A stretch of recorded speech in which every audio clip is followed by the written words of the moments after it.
Welcome to Kingdom Business Network. We are so much glad to be with you this day. Thank you for tuning in to Faith Today Television. As usual, we come to give you business tips, and we would want to really engage with you. We'll have a very interesting topic this day on merchandising and sales promotions. So in case you are struggling in that area, or in case you want to know much more about merchandising, how you can grow your business by merchandising, how you can boost it by sales promotions, then make sure you are tuned in. We'll be taking your questions after the first break, and therefore on the numbers that are provided on your screen, please engage us, send those questions, and we'll address those questions. We are here because of you. And today we have a very dear friend of ours, Dr. Grace Kivoro, who is going to lead us. He's a subject matter expert on that area with a lot of experience. Welcome very much, Dr. Grace Kivoro. You can introduce yourself. Good morning. I'm Dr. Grace Kivoro, Senior Marketing Consultant, and working with various businesses to help them sell better, and you will hear more as we progress. Thank you.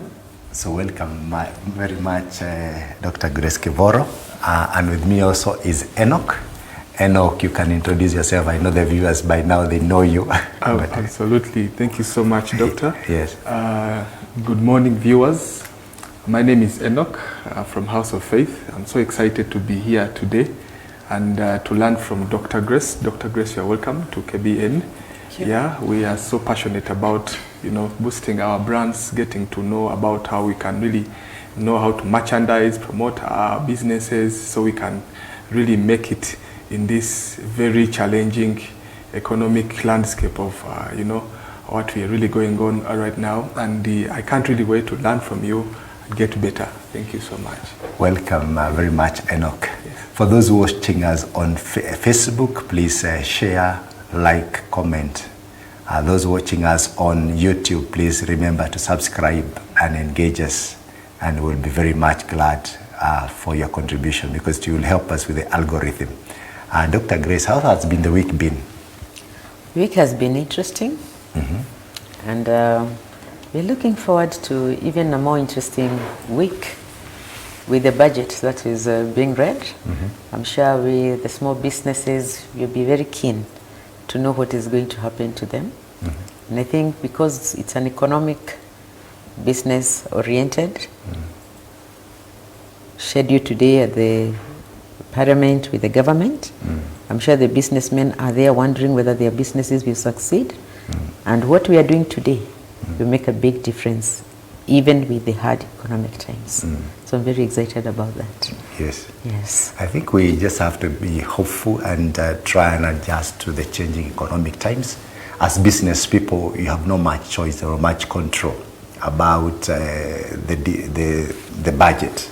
You can voice your concern in public participation, but after that, whatever comes, we need to adjust ourselves and see how we can still try and remain in business. Now, let's go to the topic today. We want to discuss about merchandising and sales promotion. Maybe you can introduce us to what is merchandising, and then also later what is sales promotions. Okay, merchandising comes from the word merchandise, and our businesses deal quite a lot with the merchandise. So you are doing something with this merchandise. Now, if for example you take an example of a supermarket, a small supermarket, you have various products, foods, detergents, and so on. So you want to display them, place them in such a manner that you'll be able to attract the people who are coming to buy from you, so that you appeal to them. You let them know that this is what we have. So they are visible, they can be interested in them, and ultimately you'll be able to buy them. Yes. So that's merchandising. That's merchandising. Okay. Is there a particular order on how you should arrange them, or you just arrange them anyhowly? This is very interesting, because traditionally when you go to the small businesses in the villages, products are everywhere. But when you do the right merchandising, you place your products in categories, because you think about how the consumer shops and how they think. If you are buying food, For example, breakfast. You're looking for milk, you're looking for bread. So when you merchandise, you put those products in that category. If I'm buying detergent, I'm maybe buying a powder, a bar soap, and I need a softener. And maybe pegs. So you put them in that category. So you arrange the products on the shelves, which is the main place where you place them. You can also have sometimes where you put them somewhere on the floor, like some display. You can also put them at the counter, where you remind people as they come out, like the chocolates, the matchboxes, those small things. So it's important to have an order so that you're able to help the person coming to buy from you see the items and buy from you, instead of them thinking they are not in this place. Yes. I'm just thinking, now that you're talking about order, the first in, first out, does it apply? Is it also part of merchandising, whereby you're looking at what came in first and what came in last, and expiries and all that? Absolutely. Very important question. Oftentimes you find that the retailers, the shopkeepers, they have arranged products on the shelf. Then when they get new ones, they put them in front. So again, they sell these ones. They get new ones, they put them in front. First in, first out means that whatever was first, when you get new product, you pull what came in front, and what is new, you put it at the back, so that what came in first sells out. This is very important because it will avoid expiries on the shelves, which would cause a big business loss. Yes. Okay. So is merchandising important in a small business? It is very important. And why is it important? It is important because in the first place, if your products cannot be seen, they cannot be bought. Okay.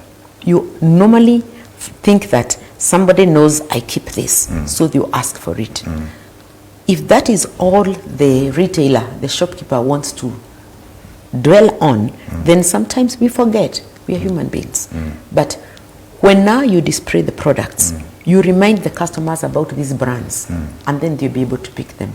Oftentimes you'll go to the supermarket to buy something or a shop, then you see something, oh, I had forgotten, give me that item. So displaying them brings the remembrance of the person shopping to the fact that I need this brand, I need this product.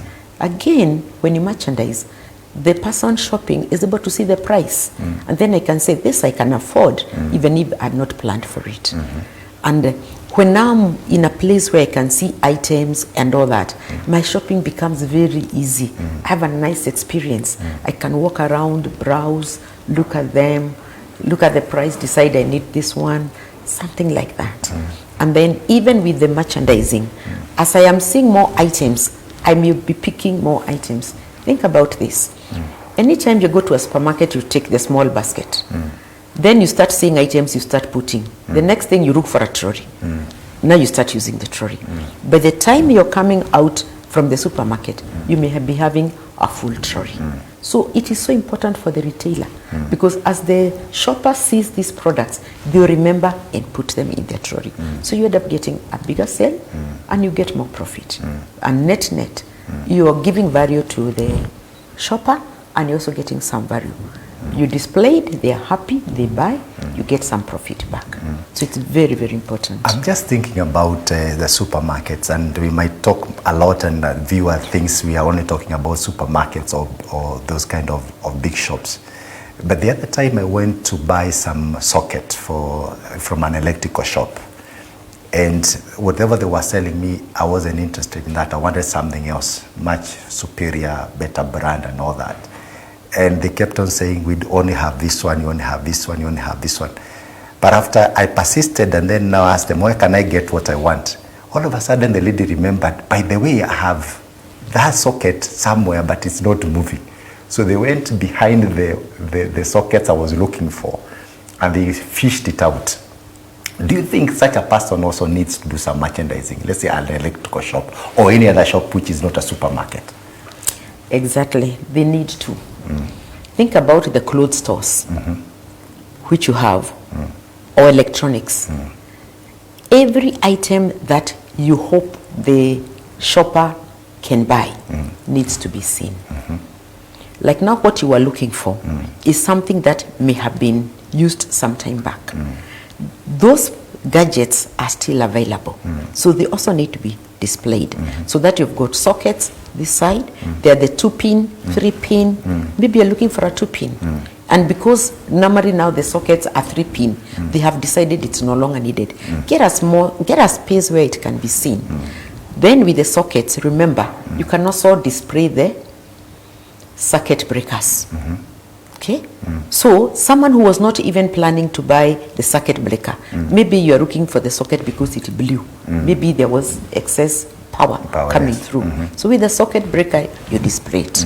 Then you'll be able to see it and buy it. So when you display, you allow cross-merchandising and you upscale the customers. They're able to see more things. So such a person, you will go there tomorrow and say, when I went here, I got this, I actually got this. And then there are new items which have come. So you're asking them, what is that for? They explain to you. Then you say, oh, I think I need that one too. So every kind of place, as we started by saying, you're selling merchandise. What cannot be seen cannot be bought. So you need to display. You need to display. So anybody having a shop you need to needs display. to display. Does it also apply online? That is very, very important. Today, when you go to the various apps, let me just use one of the key accounts that we have. If you go to their outlet, for example, Carrefour, Naivas, Tuskys, you'll find their products displayed. When you're paying, they ask you for the app. When you open that app, it shows you the products that are available. 2, it also shows you what you frequently buy.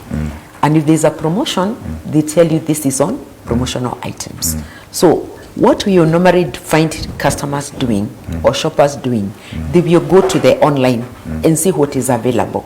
So that by the time I'm going to the physical store, at the back of my mind, I know what is available at what price. Economic times are tough this time. So you also want to plan what you are buying. So I want to see the prices before I get to the shop, so that I plan the items I will buy, budget for them, and at the till, I'll not be embarrassed because I can afford to pay for what I have shopped for. Because that is something that makes people very uncomfortable. When you pick items, and then you realize you're short of some cash. So with online displaying, they also put the products, and then you can budget well, and you know what to buy. Yes. So in merchandising, what are the things that you need to take care of? Let's say like, how do you merchandise? How do you ensure that the visibility is there? I'm looking at things like cleanliness. I don't know. We've talked about order. Yes. What else can you say about merchandising? When you're thinking about merchandising, we have said it's a silent salesperson. Okay? It's like a silent salesperson who is merchandising for you. So you need to understand your customers. What do they need? For example, you might find customers in a certain area who want discount items. Items that are low priced. So you realize if these are the kind of customers I have, then the packs that I need to sell are the low unit packs, costing 10 shillings, 20 shillings, 30 shillings, like that. Now, once you understand what your customers want, you need to display those products. What colors are you going to use for your display? See, you've got a floor display. What color will you use? If you're selling food items, what colors, schemes will you be looking for? Probably green, the colors of food.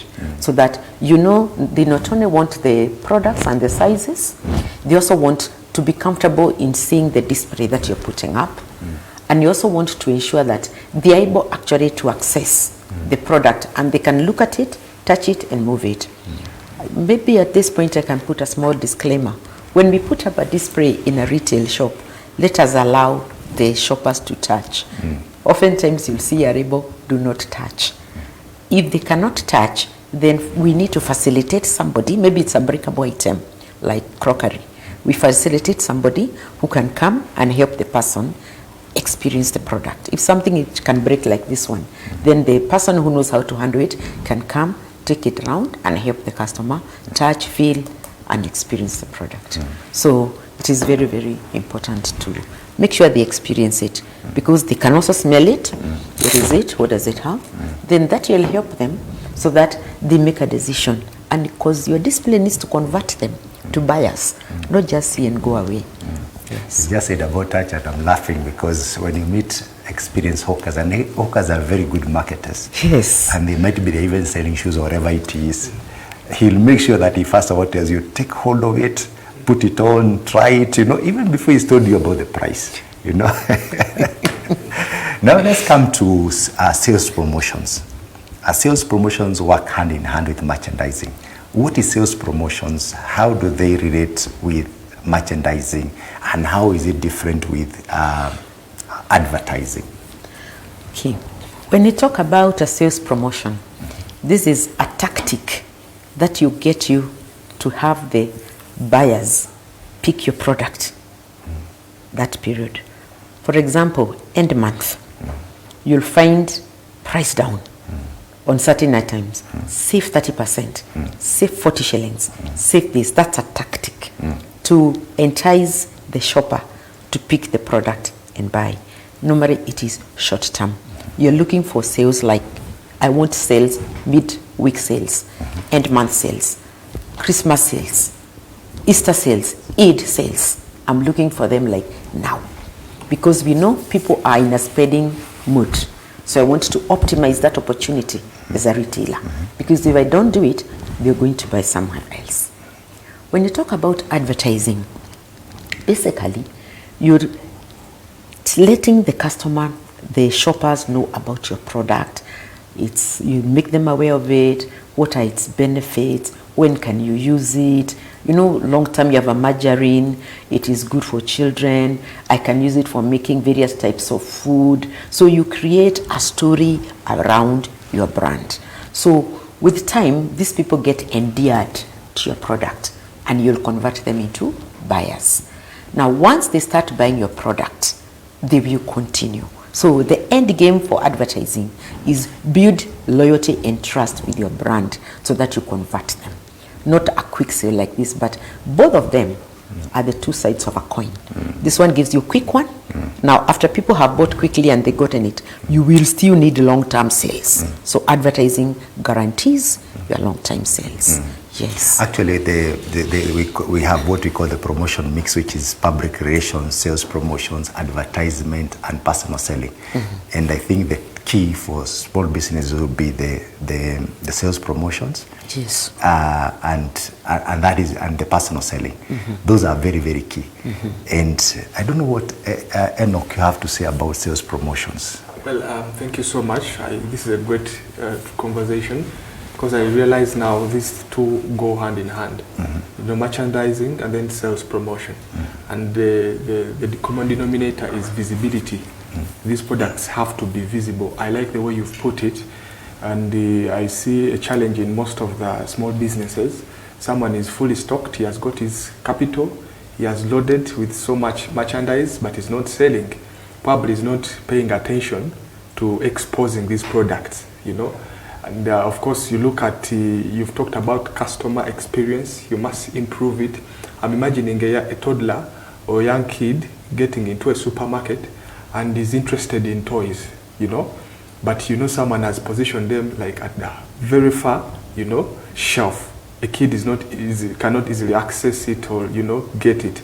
But realize if someone has put it in a more, a closer way, maybe to the height of these kids, it could be appealing and easy, to capture and then make a sale. So I realize positioning is also key. Sales promotion takes it to the next level, because sometimes, you've talked about merchandising, people will only buy what they have seen.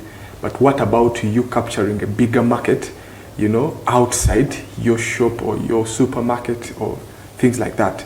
So I think sales promotion is very, very important, Doctor. Yes.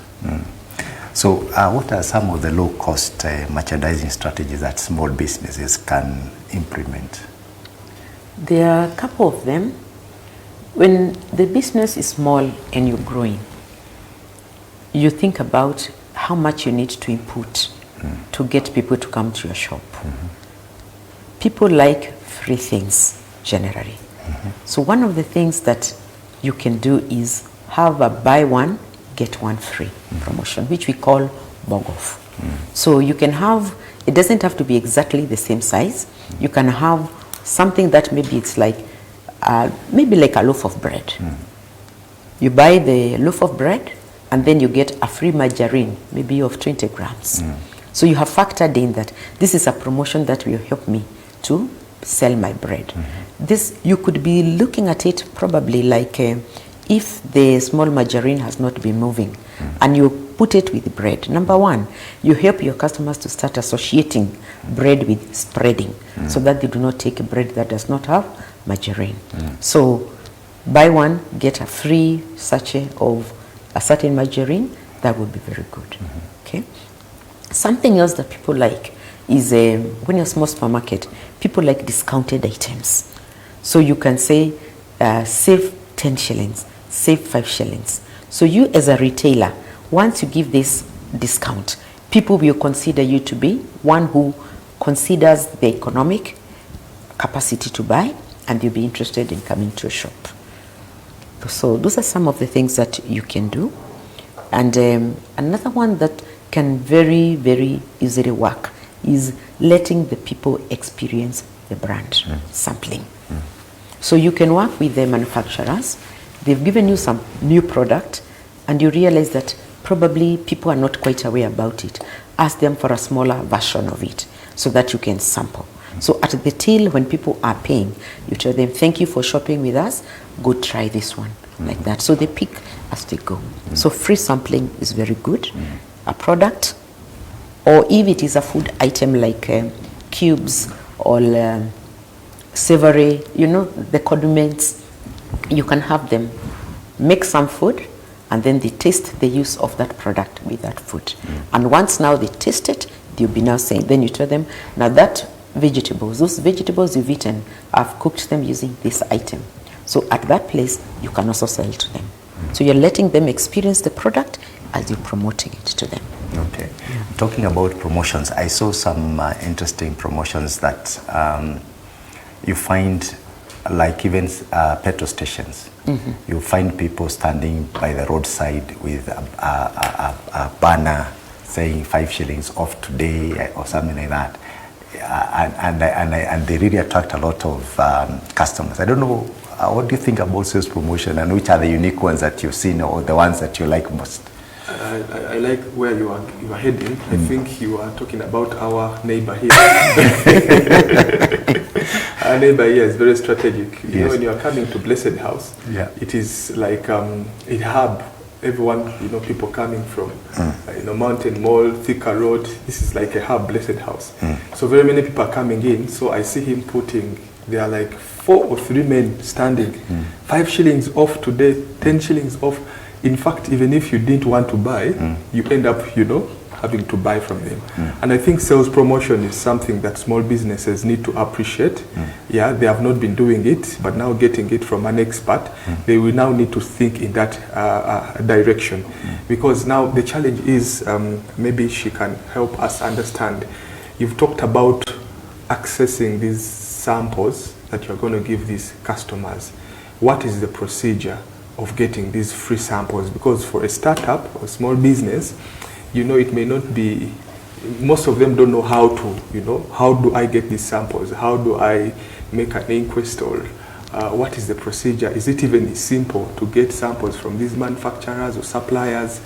You can kind of, you know, help us understand that. Thank you, Enoch. When it comes to sampling, this is what the manufacturer also wants to do.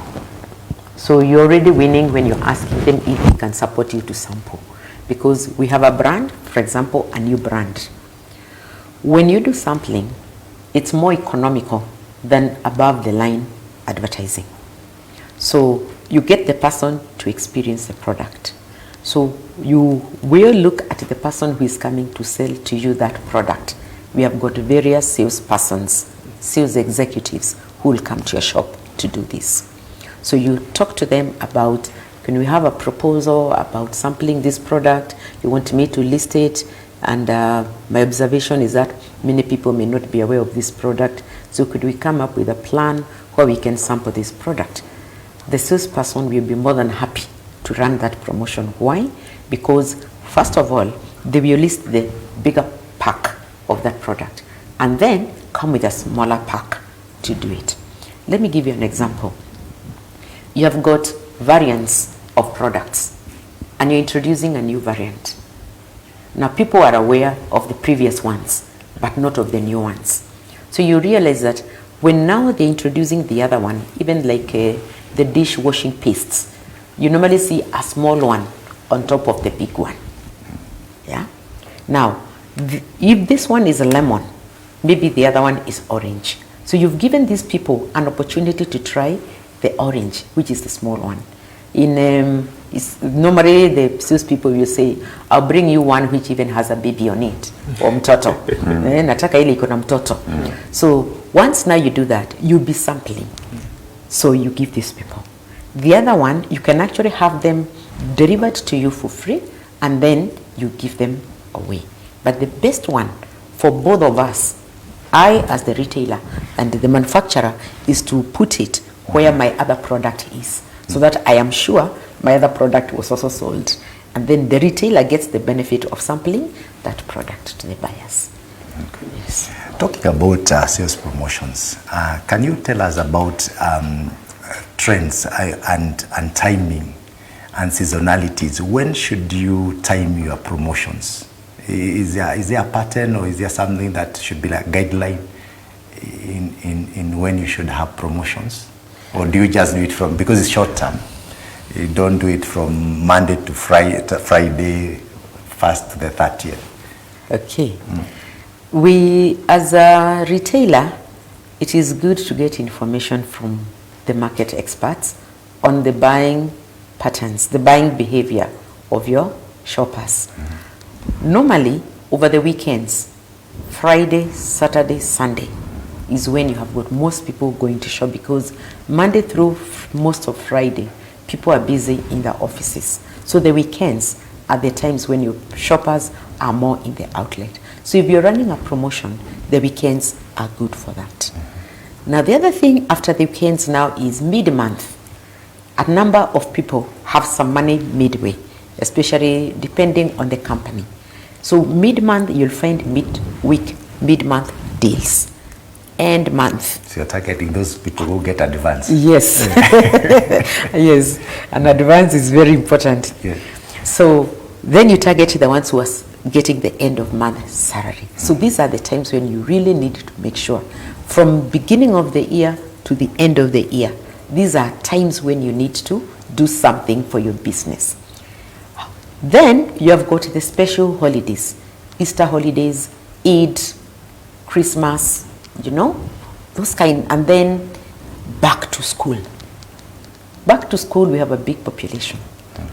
The ones who go for day school from kindergarten today to the highest level, they need shoes, they need pencils, they need detergents, they need toothpaste, they need all these items. So again, these are times when you capitalize on these times. So those are the seasons when you need to do this. And you need to know what items I'm going to sell at this time. If, for example, you are an electronic shop, like you said in there, you know, during Christmas, people want to watch a television. So that's the time you'd be talking about television. Is there April? Is there Safari Rally going on? Yeah. Then again, you know people want to watch. Is there some soccer going on somewhere globally? World Cup. People also want to buy televisions. So you capitalize on these events. That means as a retailer, you need to really have your antenna up there to hear what is happening.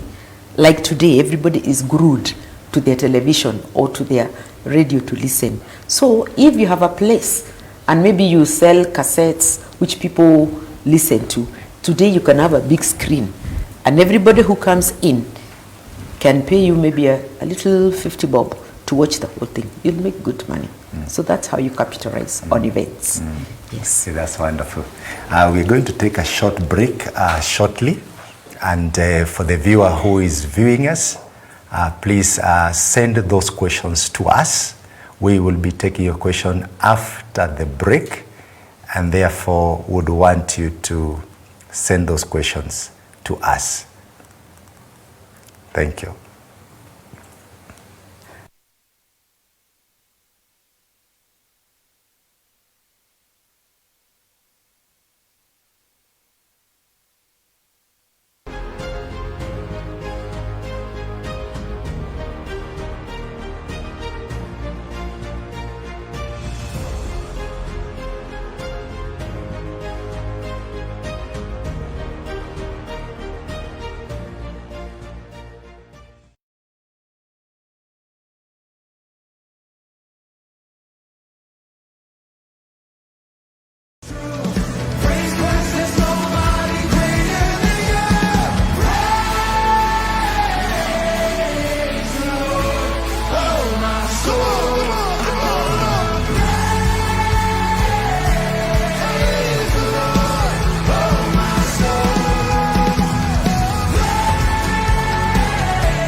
Hello there, and praise be to our God. For the last 21 years, we have been rescuing abandoned babies all over this country. And by God's help, we have been able to rescue now close to 1,000 babies in this country. Well, we thank God for His enabling power. But again, I want to thank all our partners and friends of Happy Life Children's Home that have come alongside us to work with us, to help us to feed these children.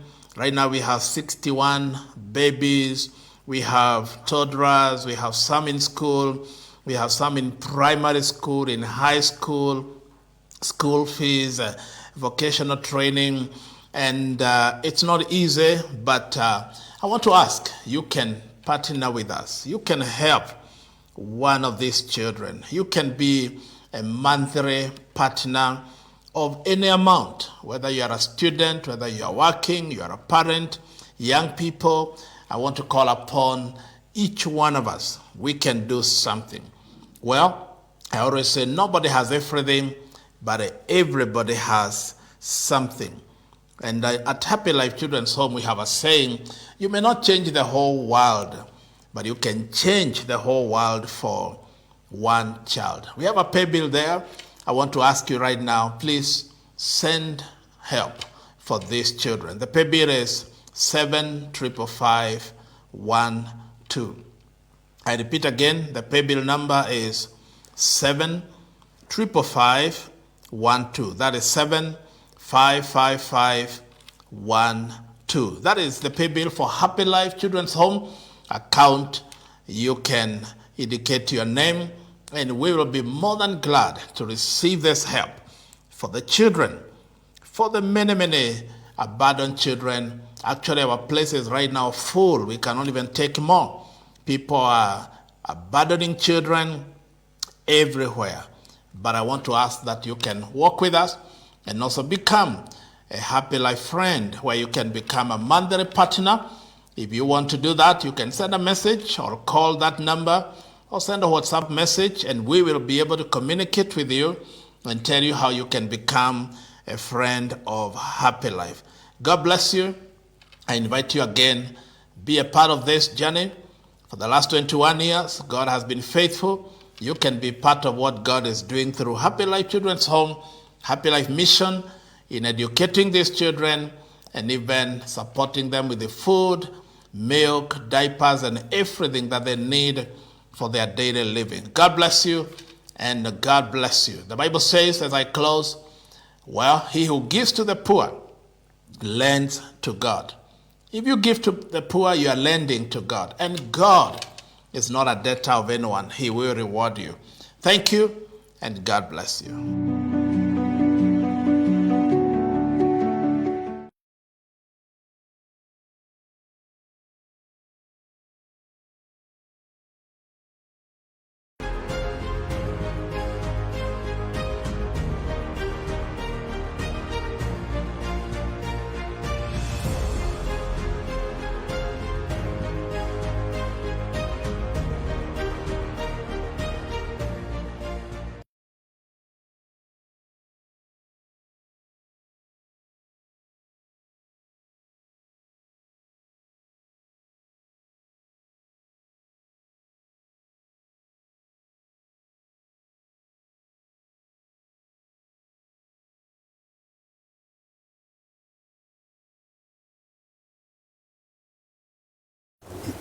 Improve their sales through merchandising and sales promotion. Thank you, Dr. Ari. When you think about where we live, the places, our estates, you find very many upcoming beauty shops, small ones. Then with time, they seem to expand, or they might go down, depending on a number of factors, especially merchandising, and if there are no promotions, and the business acumen. I'll give an example of some small beauty shops where we would go to sell. You go going doing your market research, you find a small beauty shop. However, you find that they have got the nail varnish, they've got lotions, they've got creams, they've got hairs, you know, the hair pieces for making hair, they have combs, they've got all items just put anyhow, not in any specific order. And then in this particular outlets, these small outlets, started engaging the sellers, and it was like, if you have got hair, where is the hair oil? So the hairs have been sprayed here, the hair oil, pale, there. Yeah. Then it's like, okay, you've got hair, you want to weave your hair, and you would want to oil your hair. So it was like, place the hair weaves here, the ones that you use for braiding, and next to them, put the hair oil that you're going to recommend for the scalp. And then once you put this weave, it will, from the time it's new, but with time it will start fading. So do we have a spray that the person can keep on spraying so that the hair is okay? So that is what you call cross merchandising, where you help the shopper to not only buy the hairpiece or the wig, they buy something for their scalp, and at the same time they buy something for their to spray on it. Two, you also put the shampoo there, because they'll need at one time to shampoo their hair, they'll need a conditioner for their hair. And you've got a two-in-one, you can also put them together. The other area that we looked into was the care for nails. Everybody, including men today, are doing pedicure, manicure. Oh, men are doing that? Yes. Okay, okay. So if you're doing your nails, you have got the nail cutter. So even men, when they are going there, you need to, do I have a nail cutter? Yes. And what else do I need for nails? The small brushes, because doing a few things, maybe gardening or doing something in the house, your nails, you get a little, you get some soil, dirt. So you need a small brush for cleaning those nails. So you've got the nail cutter, you've got this brush, and then what happens when you have washed your hands? They get dry. So do I have a lotion for men? Do I have a lotion for ladies that they can use, that they can do it? Then you go a step further. Do I have maybe nail varnish for the ladies, which they want to use? And at the same point, do you have the artificial nails, which they also use for putting on? So you put them in such a way that you help the person shopping to pick the items. And then for this particular retailer, you will help them to increase their business. Because when you mention these items, if they do not have them, they will list them. And the person selling will also benefit. So you are now able to give a package as opposed to one item. And because of what we have talked about cleaning, when you're now talking about these items for the ones, you know, you want to cut your nails and all that, you can also bring something, the ones they use for scrubbing, manicure, pedicure. You put them together. So you have got the nail section, you've got hair section, then you've got face. Now what do you have for the face? Every person will wash their face. So sometimes you have the cream that you can use for your face, or a bar soap that you can use for your face, depending on choice. Then again now you need a cream or a lotion for men. So then you have them for men and you have the ladies. So you also have this section whereby in the beauty store, if the items that are being used by ladies and men are the same, then you just demarcate them so that they are next to each other.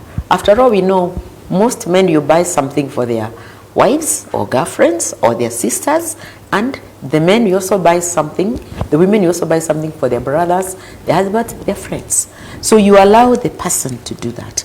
And what now started happening is that they were selling more of the hair oil than they used to sell before. Because with the hair, then that would go. So as a company, you're able to sell more. So with the time you realize that the shop whereby the beauty products were just one side and the other side had other items, so you realize that they found there is more profitability on the beauty items, on the personal care items, because the margins are normally higher. Then the other ones started fading, getting less and less. The next thing you found that this particular person has even rented the next room and expanded.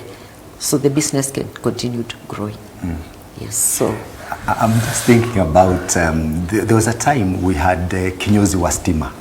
I don't know whether you found that time. Kinyozi wa stima. I don't know whether they were wearing stima or it was a person, but it was called kinyozi wa stima. Kinyozi wa stima. But the kinyozi wa stima has now transitioned to be something which is now a big animal, which I'm even now scared about, because the moment I go to a hair salon today, they're no longer called kinyozi wa stima, but they'll shave the man, and then after that, some beautiful lady will come and start doing some massage on the head, on the shoulders, the head. Facial. Some will even tell you, remove your shirt, and they'll do all these things. And then they'll whisper, can you do some pedicure and manicure? Thank you. Is that cross-merchandising? Is that promotion? Or is that some immoral thing? It is a very, very healthy thing. And actually, the men should be very grateful that now they are getting into this space. Because by the time now you have got, let me now still go back to where we were. Now these shops, what they have now done, instead of selling these items to people to go and use there, they have opened now a barber place and a place to have the hair done. So the items they are using on you are just from their shop. So they don't have to have somebody. So they have somebody there. Now what they are doing here is, number one, upskilling our men. Okay? There is something more than just cutting your hair. Don't you think that's going to bring a lot of problems with their wives or these men? These ladies are very professional. Or the ladies like it. Doctor, when you go to the hospital and a lady tells you, turn, you need an injection, do you think twice? No. Because you need that service. Yeah. Now you're here, you're a man, you've been working very hard. So in the evening you want to have your hair done. But now plus the hair, someone tells you, Daktari, just sit back on your seat and just relax. Then they massage your head, using the oils, and then the stress is gone. By the time you go home, you're so relaxed, so you're saying, oh, Mama Mungai, how was your day? She's so happy. So what we are doing is taking care of this stress, where men are not actually very much able to talk about it. So by the time you are going home, you're relaxed. So these people are doing a very important job of helping. And if you notice, they're very professional. They keep a calm demeanor, and that's it. And then they'll just ask you, are you feeling better now? You say yes, thank you. So we would appeal to a man to continue doing that. Now, when you do your nails also, it helps. There are some things which are called ingrowths, which sometimes are very painful at the sides here. So when you do your manicure, pedicure, they're able to remove that dead skin. And then you feel good and soft. And again, there will also be massage on your hands. They'll massage your legs. And basically, you're able to relax. If you remember, in our history times, The kings, they really knew how to do this. They had a place for massage, isn't it? Where they used to have massage.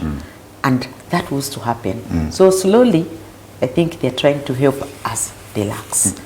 Yes. That is wonderful. What do you think about it, Enoch? Actually, this is very interesting. As for me, I don't mind having that extra touch if I go to a Kinyozi or a Sitima. They are no longer our Sitima nowadays.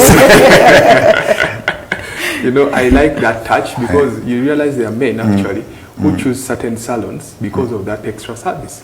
So if someone is in the business of doing salon, you know, hair and things like that, they should really consider that, doing the extra, you know, doing the pedicure and then also doing the massage. And then also there are salons we go to, and then this smart attendant tells you, by the way, we have this dye, you know, it is over there. Can we apply it? But you go to a salon and there are no suggestions. Someone is glass wall, he just does his job, you know, and then you go away.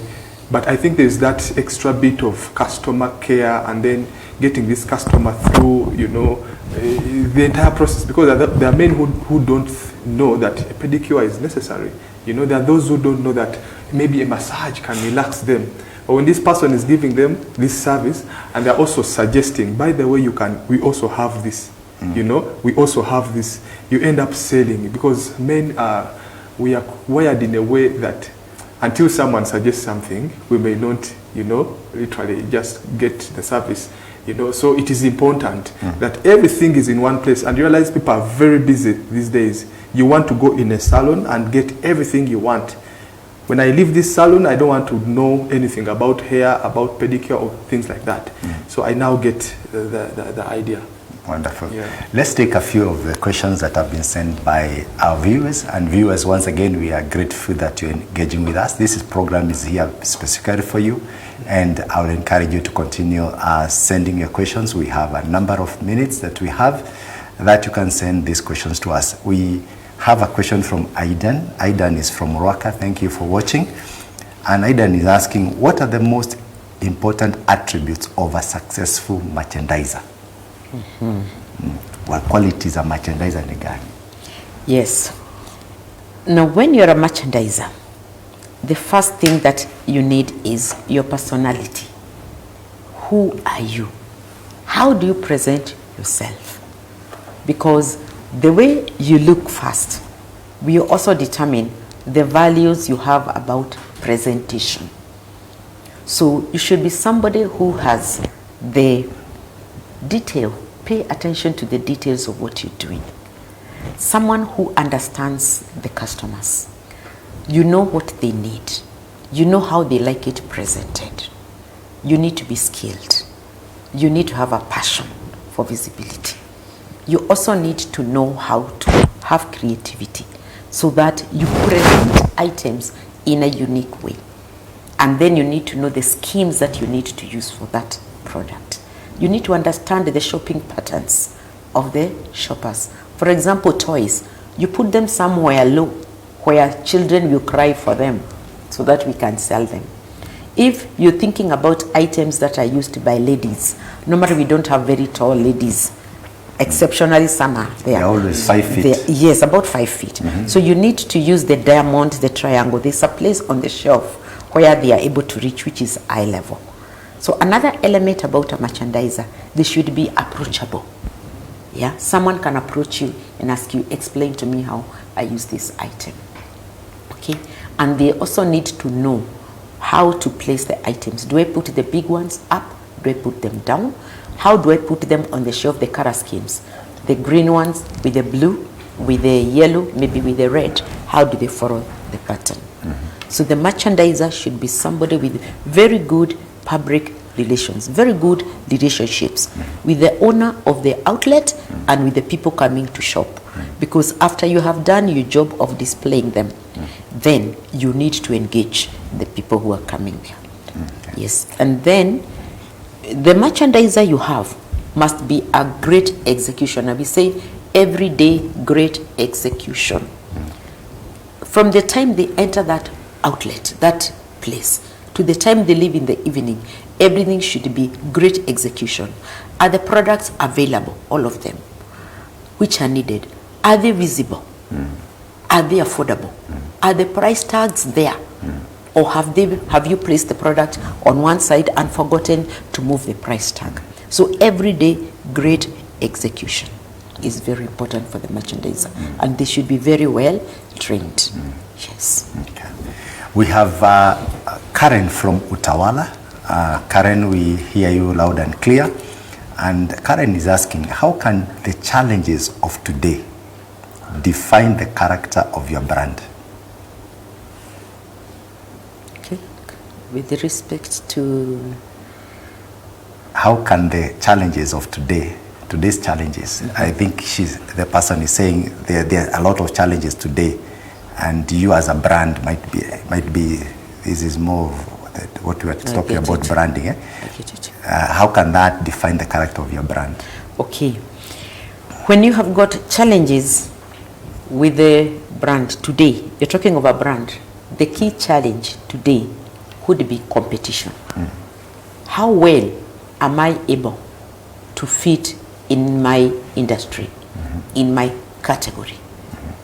So competition is key here. So if we do things the same way, often we get the same results. But now we need to think differently and have a unique way of doing things. For example, if my brand has been sitting on the shelf for some period of time and people have not been buying it, can I think of another way of getting this brand to the people? When you started selling this brand, what did you intend to do with it? Who were the target audience? Are they no longer coming to your shop? Where are they? Say you are selling clothes. You had some shirts that you had bought for office, and they are no longer moving. People seem to have moved to casual wear. What do I do? Where are these men? Where do they eat? You know, it doesn't matter.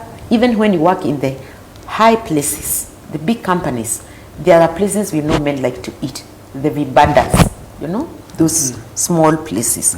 So you get the person with these items and go with them and show them, how are you? You ask for permission from the owner.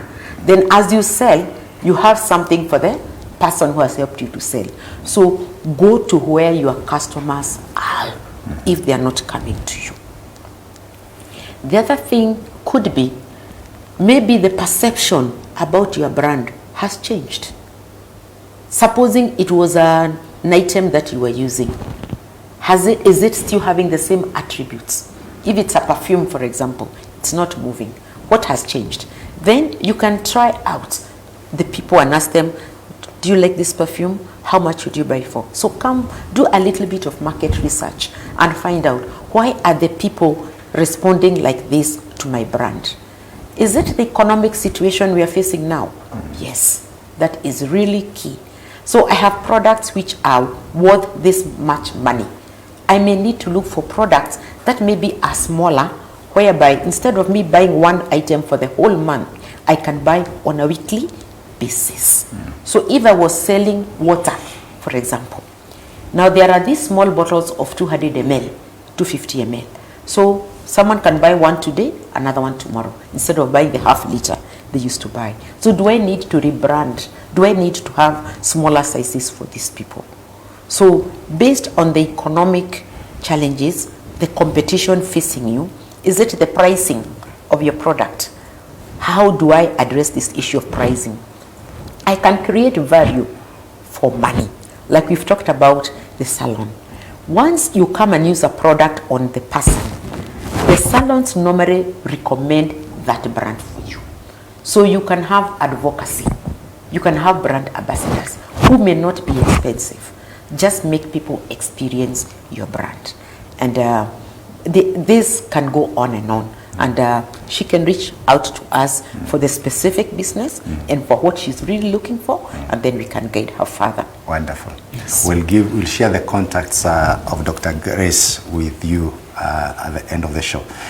Hello, I'm Jojo from Kamulu. Is it important to know how your competitors are handling boosting, I believe, as promotions and marketing? Absolutely. Business, apart from your customers, your consumers, and the suppliers, the next best person you must learn is your competitor.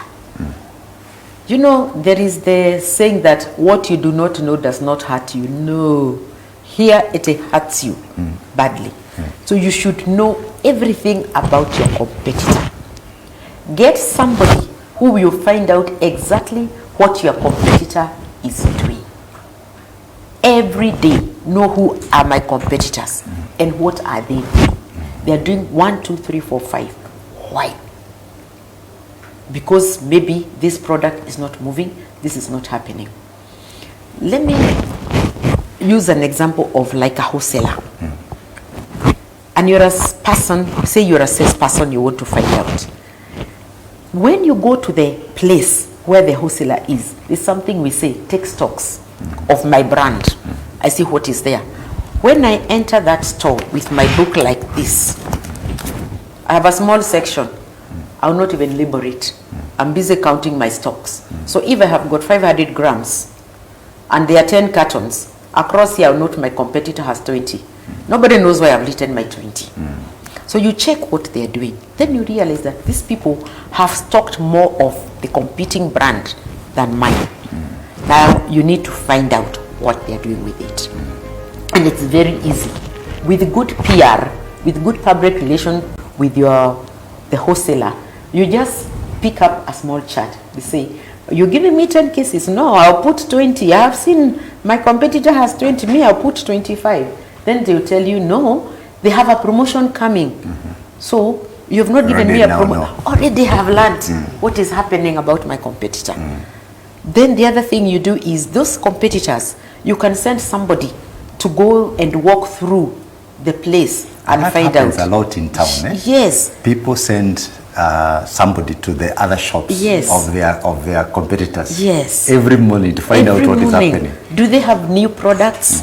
Have they put a price down? Do they have promotions? Are they changing things? All that information. Every day you need to have that one. That's why we are saying every day great execution, Jonjo. Every day find out what your competitors are doing before they can overtake you. Yes. Wonderful. Now there is somebody from Milema, Tamara from Mirema is saying, in relations to marketing, how can you approach, or what is the best way to approach customers to promote your brand, especially if it is an online business? How do you promote an online business, and how do you get your customers to do that for you? Okay. Now, in this particular scenario, it's an online business. You need to know, where are my customers online? Are they on Facebook? Are they at Twitter? Are they Instagram? Do they love TikTok? For example, today, across the board, almost every kind of customer goes to TikTok. Young, old, any age, they go to TikTok. So, do you have something creative, something interesting that can make someone smile when you advertise your brand? So you can do something, and then you put it on TikTok, and it will quickly trend, and it will be shared very fast. The other thing you find out is, where do my customers normally go to? Am I targeting a certain group? Are these YouTube people? Are they where do they engage most online?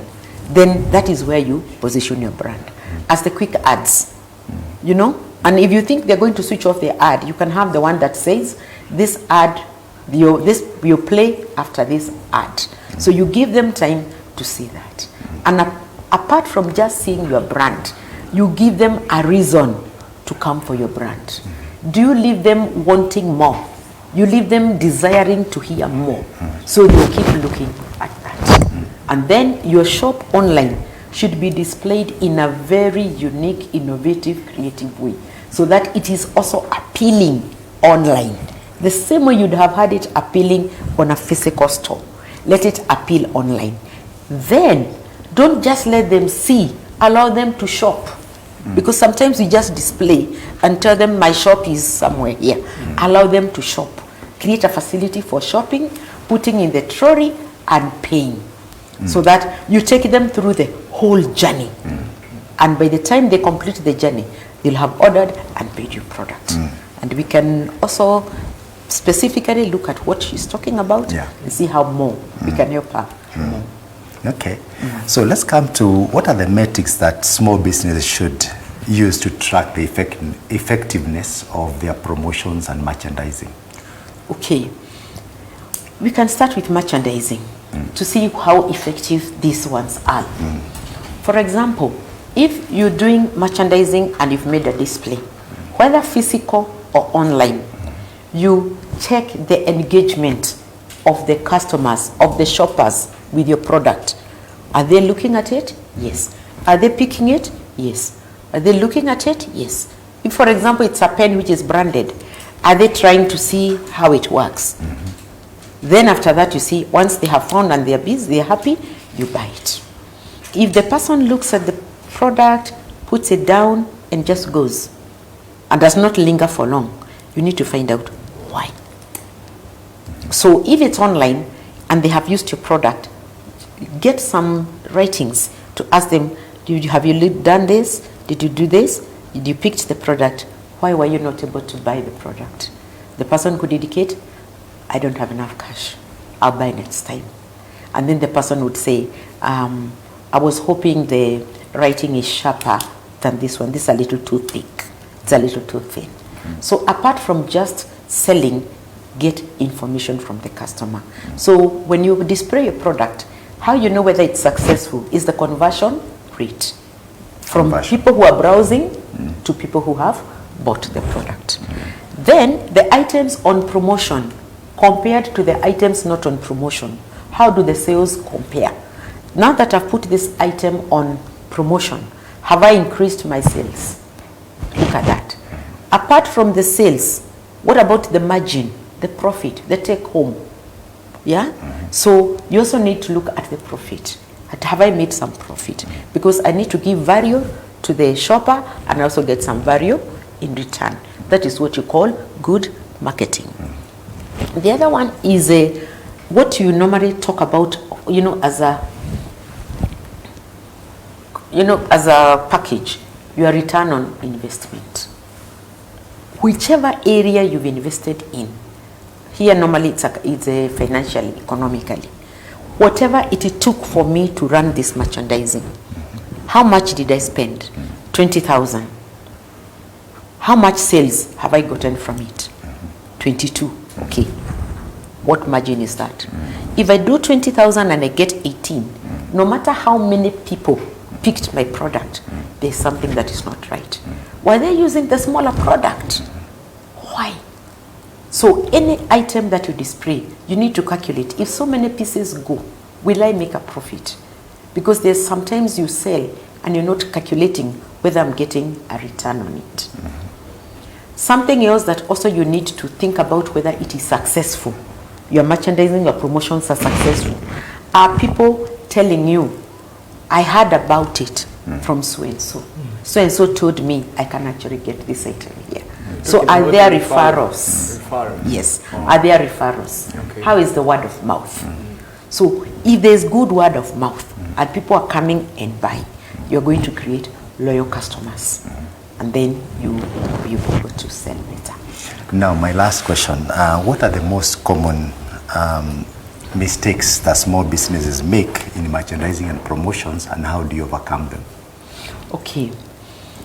For small businesses, when they want to carry out a promotion, you'll see them putting a blackboard at the entrance, and they say these are the prices of the items. Okay. The question is, what informed the promotion which is there? The first thing that businesses need to do, you see, what they think is, this item is not selling, so I need to put it on discount. For example, take iron sheets. They are different designs. You realize that these ancient ones are not moving because of ABC, you don't know. So you say, I'm going to put these ones on sale. Probably the issue may not even be that they are the old ones. People are looking for colored ones. They're looking for maybe red, they're looking for blue, they're looking for green. So even if you put the others, which they do not want on promotion, a few people may buy them, but you've not achieved your objective. Sometimes you want to promote something which is about to expire. When people look at the item, they check the expiry, they say, no. That creates a very negative image about your product. If you've got a short expiry product, let's say it's a foodstuff, the best way to do it is do another kind of promotion. If it is expiring within a month and it's a margarine or it's a cooking fat, you know there are these small hotels which their turnover is very fast. They cook, they finish within a day. So if you sell to them something they can use within a week at a discount, they'll use it and you do not cause any negative impact on your brand. So those are some of the things that they do. In other words, you're trying to say, if it is getting expired soon, I should move out of my comfort zone and look out to these people. Exactly. Okay. Exactly. Yeah. Another thing that you can do is limit the number of pieces somebody will take. Okay? Because if you just say one per person, and then you clearly indicate that, so you have somebody there, this is the time now you need a good merchandiser, a good promoter. When the person is speaking, you can tell them, this product, yes, why can't I have two? You just tell them, once you finish this one, come back, you'll find it here. You're not telling them it's short expiry, but come back when you finish. In other words, you safeguarded the image of your brand so that people do not think that the product is on short expiry. But the best one is go out of your comfort zone and make sure that the product is used and monitor, follow up to make sure that the person was able to complete the product. Another mistake that they do, which is very common, is what are the other people doing? What are they doing? I also want to do it. So you go across there, you find this person is running an electronic shop and all the adapters are on offer. I come, I put my adapters on offer. Don't do a me too. Be unique. Know your customers.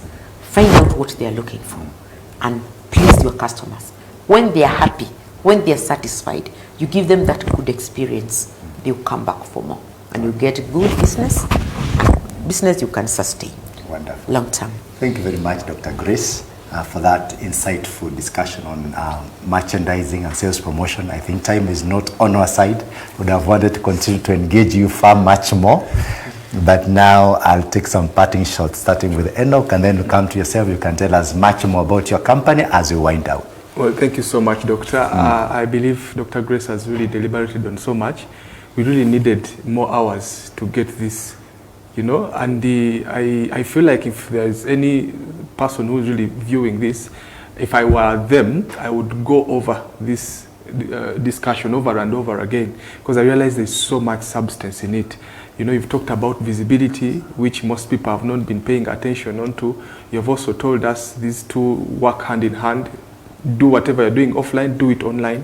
You know, that is very important.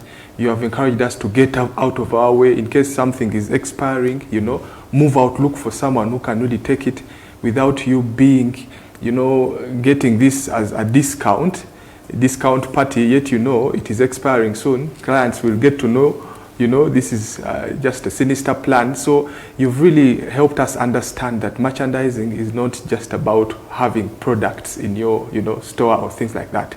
So for the young people, I want to encourage you that this is the place to be, Kingdom Business Network. And I also want to appreciate Doctor once again. Thank you so much, and God bless you. Thank you very much, Enoch. Dr. Grace, you can tell us about your company and what you do as you give us your parting shots. Okay, our company is called SokoWise Solutions Limited. As you hear, SokoWise means the marketplace, and you're using the wisdom of the marketplace. So here we deal with various types of products, the merchandising you've talked about, how to run successful promotions. There's someone who asked about the qualities of a good merchandiser. We train in merchandising, we train in sales, and we're able to equip the people and guide the business in the various areas that they're engaged in. And you're welcome to contact us, and we can see how we can work together for a sustainable and profitable business. I know you've done a lot of merchandising and promotions. Maybe you can boost the confidence of the viewer and tell them how, for how long and for what organizations. You don't have to name names. You can tell us whether they were A companies or C companies. Okay. I worked with A companies for the longest time, but 28 years in total, a good experience in that area. And I have a passion for merchandising and training salespeople and marketers. And it's been a good journey, and we are still progressing doing this. And once you come to us, we'll be able to push your company from that other number to an A company. Yeah. They also started low and they grew. So there's hope for all of us. Yes. Thank you very much, Dr. Grace, with your experience in a blue chip company, which I don't want to name because I also worked there. But it's one of the best in this country and internationally. And I know you are very much well equipped in terms of handling issues, sales, promotions, and merchandising. So thank you very much, my viewer, for tuning in to Kingdom Business Network. Thank you for sending the questions. I know this discussion will help you boost your business, increase your market penetration, increase your market share. And until next time, I want to say shalom. God bless you very much, and thank you for always tuning to this station of your choice. Amen.